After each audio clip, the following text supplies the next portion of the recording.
Saudação a todos, a todas. Hoje nós vamos conversar com o professor Fausto Neto, Antônio Fausto Neto, Unicinos. Tem um currículo grande no estudo da comunicação, da semiótica, pesquisador, orientador de vários mestrados, doutorados pelo Brasil afora.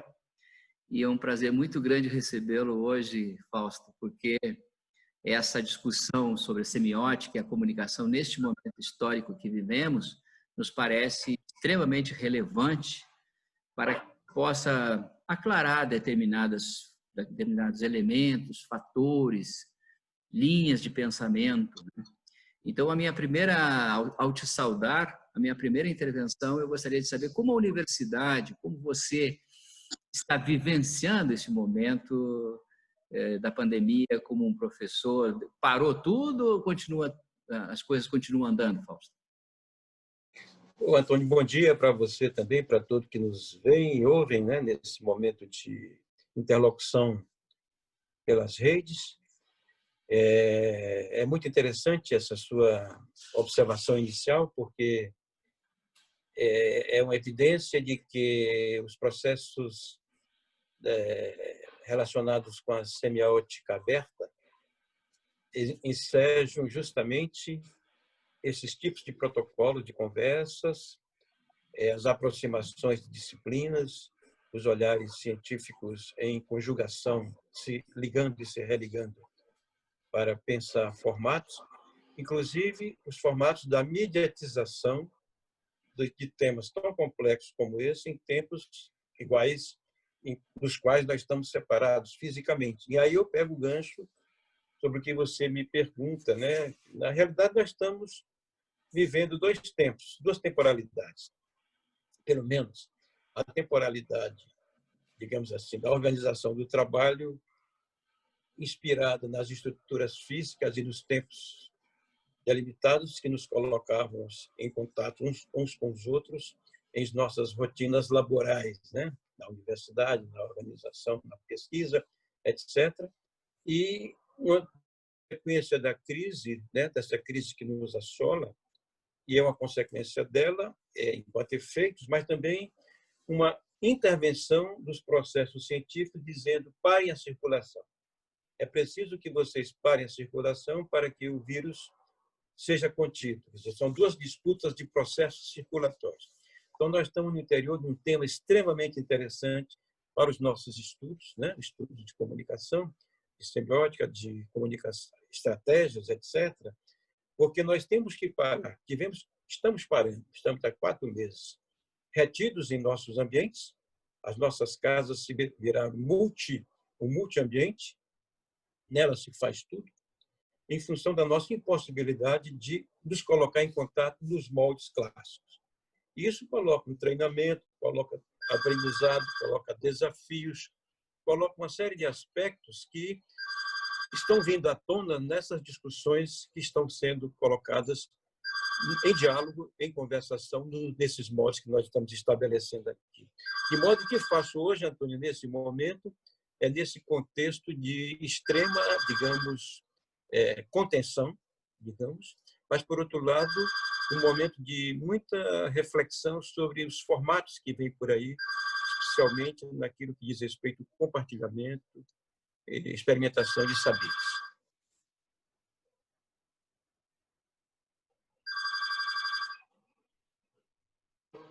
Eu tinha colocado o meu som no baixinho aqui, por isso que eu não custei ali. Tranquilo, Antônio. Tranquilo, interferir. Fausto, bom, então, quer dizer, nós temos aí um sistema, um enfrentamento, né, completamente novo e que com certamente consequências na vida prática das pessoas e na vida acadêmica, do pensamento acadêmico. E aí eu te pergunto, por onde andaremos, né? Como é que você pensa que nós que temos pesquisado essa questão da percepção, né, por meio da semiótica, né? Como é que nós, que linhas de ataque para o enfrentamento dessa questão em termos teóricos, né? Você que orienta tantos trabalhos, quer dizer, vai ser impossível, né, não falar sobre esta situação, né? Os trabalhos que vêm por aí, eles vão tratar disso. Você, como presidente do Centro Internacional de Semiótica e Comunicação, o CISEC, que se reúne todos os anos, né, lá na bela praia de Japaratinga, em Alagoas, também este ano, pelo jeito, não teremos esse evento. Quer dizer, já é uma consequência dessas novas formas de articulação e interação, né? Então, como é que você enxerga que isso vai repercutir na vida acadêmica, na vida dos intelectuais? Como é que você pensa, Fausto? Olha, Antônio, eu penso que nós estamos no pique de um processo de ataque à organização social, à organização biológica, às nossas rotinas, mas que, ao mesmo tempo, suscita muito o problema da experimentação, das experimentações. Descobrir os processos interacionais, compartilhar os processos de aprendizados, refletir sobre as questões que estamos vivendo, tudo isso num contexto de experimentação em aberto. Significa, de alguma forma, que há uma tensão a ser, digamos, situada entre essas questões emergentes, que passa pela cabeça, pela percepção, pelas hipóteses dos pesquisadores, passa, em certo nível, também pela sensibilidade dos gestores, sobretudo dos gestores das instituições educacionais, mas aí, quando chega nesse nível em que as experimentações adentram aos ambientes formais, coloca-se um problema de conflito. Por um lado, o discurso que você ouve quando você abre a observação sobre essas questões na área universitária, educacional, é que a partir de agora vai ser assim. Digamos, todo mundo vai ter que usar o remoto. Mas é como que nós fizéssemos uma espécie de um discurso automático acerca das coisas, das experimentações, como fosse um problema que a tecnologia só fosse resolver.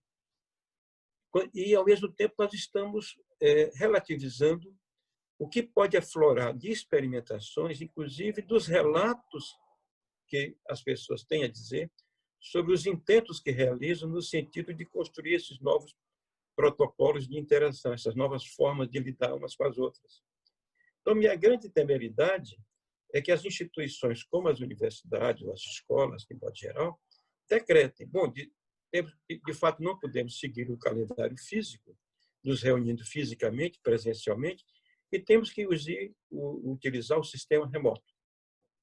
Significa dizer que, de um lado, as instituições têm que se preparar para ofertar essa inovação, a materialidade e os efeitos dela do ponto de vista simbólico dentro das organizações, dos ambientes, e, por outro lado, tem que considerar também o trajeto que as pessoas farão no sentido de se deslocar a partir da sua própria história, dos seus modelos, das suas cognições, dos seus meios materiais, para vir construir essas duas partes, esses novos processos interacionais. Significa, então, é uma temeridade, porque o que a gente ouve no momento é que existe uma grande defasagem de porções de populações jovens sem a possibilidade de acceder a essa oferta de tecnologias por questões materiais e questões de manejo e treinamento, isso aí. Então, é diferente você, num país como a Coreia, a China, talvez, Canadá, talvez, alguns países que têm o treinamento já das tecnologias digitais no seu DNA, na sua experiência cotidiana, né? De países que têm que fazer a adoção disso por cima, em ato, né? Em contextos e protocolos muito problemáticos, né? Então, isso nos faz com que, Antônio, acho que o principal matéria-prima da discussão mais imediata é justamente colocar em pauta essas questões, né? Na pesquisa, no ensino e também na conversação, Talvez esses formatos que nós estamos discutindo sejam as melhores coisas interessantes que podem, digamos assim, acceder a nosso cotidiano. Há exemplo de coisas interessantes, como, por exemplo, a movimentação dos aplicativos, né? O pessoal que trabalha. Percebe? Vai aflorar uma série de coisas que as instituições duras elas têm que saber receber e elaborar e não tratar isso de um modo automático e com, às vezes, os corolários clássicos que organizavam as rotinas, as disciplinas, as práticas, etc. Né? Você que é um cara de prática, de intervenção, de experimentação, talvez esteja vivendo isso também de alguma forma sobre certo prisma, isso aí, né? Eu fico pensando, Fausto, nas preocupações nas questões levantadas pelo Veron, que você acompanhou tão bem, né? Como dentro daquilo que ele cunhou tão bem, a produção e o reconhecimento, né? E como esse espaço do reconhecimento, esse espaço que preocupava tanto o Veron, da recepção, né? O comportamento em recepção, né? Que é o que você está falando. Né? Como as pessoas percebem, como como esses signos chegam e são interpretados e também são interpretantes, quer dizer, é um momento riquíssimo em termos de proliferação de sentidos, né, Fausto? Isso que você está falando, né, remete você para esse ângulo, mas são milhares, né, é uma proliferação infinita de interpretantes deste momento que nós estamos vivendo. Nós vivemos muitas crises, muitas, né? E elas conversam em termos, eu digo assim, em recepção, porque é o mal-estar. Se você compreende assim, há um interpretante aí, é o mal-estar, né? Você vê isso nas redes, né? Me parece que essa é uma questão, em termos semióticos, muito interessante de se poder avaliar, né, Fausto? Porque é o campo rico de sentidos que vai produzir, daqui a algum tempo, quando a gente puder interpretar isso com serenidade, porque nós estamos no meio da situação, talvez seja um momento em que a gente pode só especular, como estamos fazendo aqui. Mas a interpretação desse show, né? Ele vai ser como você fez até um livro sobre o Lula mesmo, né? Em que tem que passar um tempo para amadurecer tudo isso, né? Você concorda? Como é que você está vendo isso em termos acadêmicos? Antônio, veja bem, eu retomando aí um pouco essa reminiscência sobre as preocupações do Veron acerca disso, para você ver como ele foi prudente, né? Ele escreveu uma obra, ele desde o século passado, desde 1975, ele vem com esse conceito do modelo comunicacional conflitual, né? Quer dizer, produção, recepção, os intervalos, os desajustes entre lógicas de uma coisa e outra.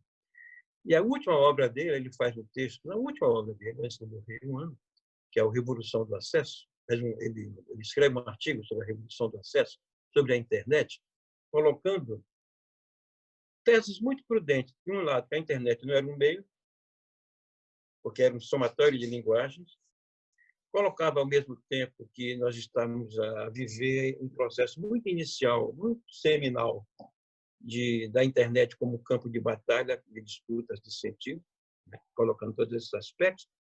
E interessante sintomalmente é que todas as pesquisas que ele fez sobre isso, essa defasagem de gramáticas entre oferta e consumo, oferta e recepção, oferta e apropriação, tenha como cenário o cenário midiático, quer dizer, as práticas de mass medias, as práticas orientadas sobre lógicas dos mass medias. Veja bem, e aí se coloca uma coisa muito interessante, né? Porque ele estava destacando sempre o problema das descontinuidades entre gramáticas e que essas descontinuidades eram intrínsecas aos tentativos processos de interação. os processos de interação não se fundiam, né? De fato, eles se reproduziam, eles se desdobravam em conflitos, em divergências, etc. E é muito interessante isto, porque, sem dúvida, a literatura que ele trabalhou em pesquisa dá um inventário muito grande, Antônio, um inventário de registros de como a sociedade, já numa época precedente à internet, lidava com o problema do aprendizado, das estratégias de aprendizado, as estratégias de transformação de códigos em outros códigos, destino dos objetos, etc. E aí ele chamava a atenção disso, particularmente para uma questão que me parece central, é que a pesquisa em comunicação, ou ela encarava essa questão pela frente, enfim, encarava esse ponto aí, essa pista, né? Ou ela, de fato, ela corria o risco de repetir, e repetir mal, porque, de fato, algumas escolas empíricas fizeram, do ponto de vista, talvez, filosófico, não bem essas discussões sobre efeitos, etc., mas colocaram na mesa resultados de pesquisas, digamos, consistentes do ponto de vista de orientações clássicas, funcionalistas, etc. Pois bem, então, do ponto de vista universitário, eu tenho um temor que, ao invés de nós encararmos isso que você está colocando, que é central, é nossa matéria daqui para frente, não tenho dúvida disso, essa matéria de como trabalhar hoje num contexto de interpenetração intensa entre práticas sociais, que trabalham com postulados muito diferentes do ponto de vista dos seus modelos, mas que os objetivos, às vezes, são convergentes, como teleologias, mas que os métodos para chegar lá são muito problemáticos. Então, esse é um problema central. As interpenetrações, que são inerentes aos processos semióticos, digamos assim, mas cujos efeitos fogem ao nosso controle, porque esses processos são geradores de desordem, digamos assim. Desordem, no sentido figurativo da palavra, né? Deixa eu ver se eu São entendi. processos... Você está dizendo que talvez a gente não consiga perceber, em termos operacionais, teórico-operacionais, né? Teórico-práticos, enfim, isso que o Verón falava das fasagens, as desfasagens. Defasar. Lembra? Desfasagem. Então, você acha que isso pode se perder do ponto de vista analítico? Isso pode se perder, Antônio, por alguns motivos. Primeiro, que nós abandonamos, por razões várias, a tradição funcionalista para estudar a comunicação e colocamos outro tecnicismo que também traz alguns ranços do funcionalismo no lugar disso, e abandonando as teorias estruturalistas mais clássicas, ou estruturais, etc., você está levantando. Quer dizer, o que é que a discussão hoje nas universidades, você pega os currículos universitários, os cursos de comunicação, a pós-graduação, tudo, é a discussão sobre rede. Mas uma discussão já influenciada pelo postulado do que formulou o sistema, o fundamento epistemológico da rede. O fundamento epistemológico da rede está preocupado nos seus postulados de utilidade, daqueles postulados de oferta, os postulados da inovação, para pegar figurativamente.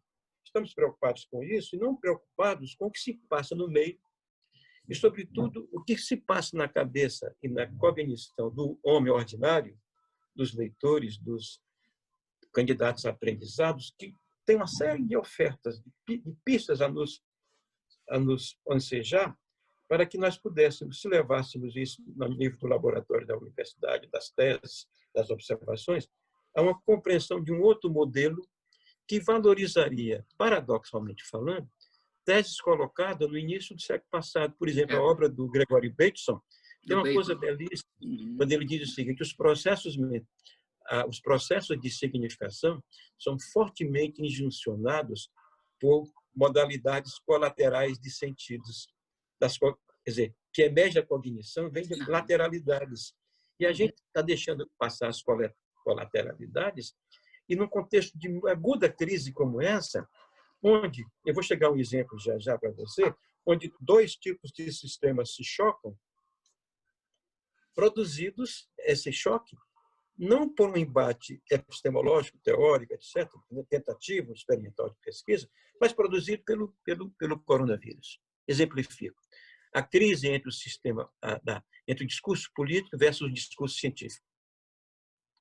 A crise entre a fala do presidente, ela aponta para um problema, para um discurso de combate, e a fala do discurso, o discurso científico fala para o discurso, a contenção, fala a contenção da população para conter a circulação do vírus. Então, qual é o problema? O sistema político ele não quer a tese, o pró-isolamento, porque o pró-isolamento significa dizer a quebra das ruelas, das rodas, né, que fazem funcionar a ação política. Ou seja, o presidente e as suas práticas estão contidas pelas injunções da ciência, da medicina, da saúde, mas, a despeito disso, ele se lança ao terreno para justamente tentar evitar que as teses da ciência, que são teses de contenção, roube dele a sua matéria-prima, que é o contato. Política se faz com contato. Ora, isso é tema de um laboratório dos especialistas. Se eles estivessem vendo isso, para além das teleologias, das ideologias, estaria sendo matéria de laboratório reunindo médicos, epidemiologistas, os politicólogos, os políticos, o presidente da República, etc., em torno de uma outra ação comunicacional que colocasse na mesa essa discussão. Entende? Eu estou tentando resgatar o que você perguntou. Quer dizer, nós estamos diante de um caso que é a circulação do vírus demandando objetos de estudo. Entra em ação um objeto que é dizendo você vai ser combatido pelas minhas teses, que é a epidemiologia, e entra em ação outro discurso, que é a política, digamos, você não pode me conter porque a minha matéria-prima é o contato. Como é que se resolve isso? Mas, não, eu entendo. Isso é um nó que nós vamos ter que optar, né? A filosofia está trabalhando bastante tempo nessa direção, né? Qual a opção que você faz? Agora, eu vou lembrar você que a gente já está, daqui a pouco, encerrando o nosso programa. Quando você falou aí, eu lembrei de uma frase do Veron, que inclusive está num livro que a gente fez junto, que tem uma apresentação dele, a gente fez a partir de um evento que aconteceu lá no Rio Grande do Sul, em Pelotas, né? Em que ele diz que essa não é uma questão dos engenheiros, lembra? E há uma tendência, pelo que eu entendi na sua fala, em termos da teoria, que para onde nós vamos andar, em analisar muito esse sistema de redes e ficar nele, né? E aí estamos dando conta de um processo dos engenheiros, né? Como dizia o Veron, né? E o Fausto, mas sem querer lhe cortar nessa bonita divagação teórica, eu queria já incluir um tema novo aí, que é a nossa ação dentro do CISECO. Nós temos uma proposta esse ano, né? Que já estava, inclusive, lançada, né, para os nossos parceiros, né, do CISECO, e agora essa ação vai acontecer online, né? É isso. Eu queria que você falasse um pouco sobre isso, qual é a temática e como é que o que está se esperando desses próximos movimentos do CISECO, Fausto.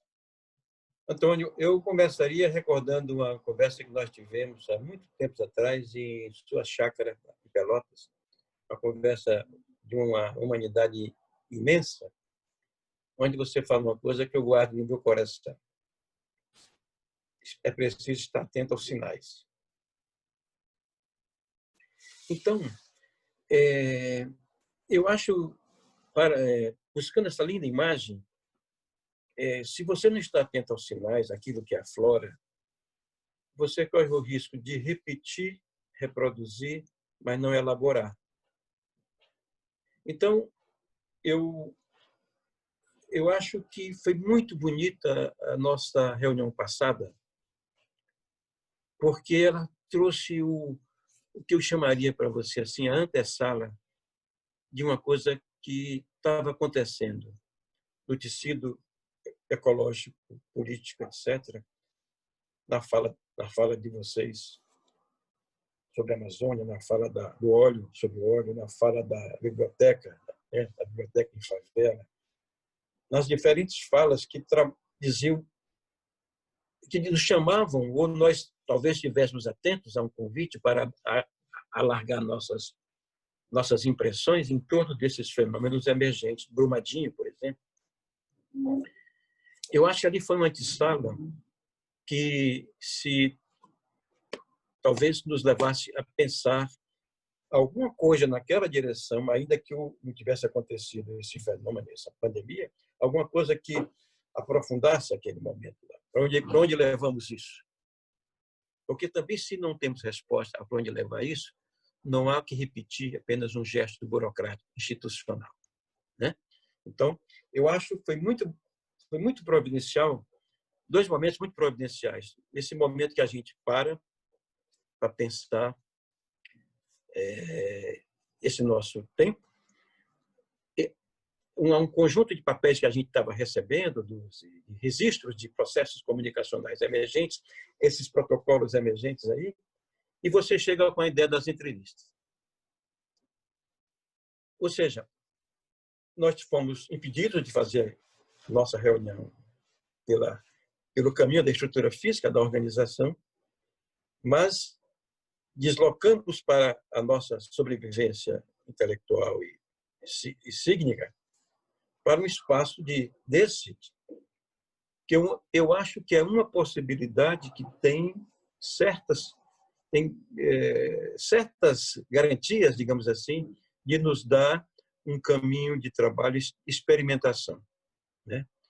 Por exemplo, eu acho que essas entrevistas elas podem ser potencializadas, nos preparando para o próximo ano. Elas podem gerar o nosso livro que você, né, tá ao par, né? Talvez dirigindo uma edição muito voltada para essas problemáticas, né, conforme vier. Porque também as entrevistas emanam de lugares que devem os colegas estar pensando essas interrogações, né? Então, nesse sentido, eu acho que nós estamos na rota, estamos na estrada, né? No sentido de a semiótica não pode se voltar aos currais das disciplinas. Ela poderá ser alimentada pelas disciplinas, poder retroagir para beber delas, mas ela tem que estar atenta aos desdobramentos dessas questões que são muito mais. Não estou reduzindo a importância e a dramaticidade e a complexidade do efeito biológico dessa crise, dessa pandemia. Mas o que ela desencadeia sobre a pesquisa sobre sentidos são coisas muito importantes que talvez nós estejamos mais bem preparados do ponto de vista cognitivo ou interpretativo do que se estivéssemos dentro de uma ciência encapsulada em fronteiras que não nos desse a possibilidade de fazer perguntas e de experimentar. Eu acho que isso é uma coisa que tem muito assim a ver com acho que o Verón está muito presente em tudo isso, quando ele recusou todos os títulos, né, honoríficos, né, quando ele pontua essas questões tão espalhadas, ele nunca quis concluir, não sei se você notou isso, né? Ele não tem conclusão, a sua obra sempre é um levar adiante, né? Então, acho que todos nós estamos nessa escola, entre aspas, nesse lugar de experimentação e de observação e de elaboração, né? O que, nesse sentido, Fausto, se espera desse próximo debate, né? Você lançou já um texto, né? Esse texto está valendo para a discussão, né? Nos fale um pouquinho da sua expectativa com relação à discussão. A discussão que se leva, ela tem esse tom que nós estamos falando aqui, você espera outros tons, né?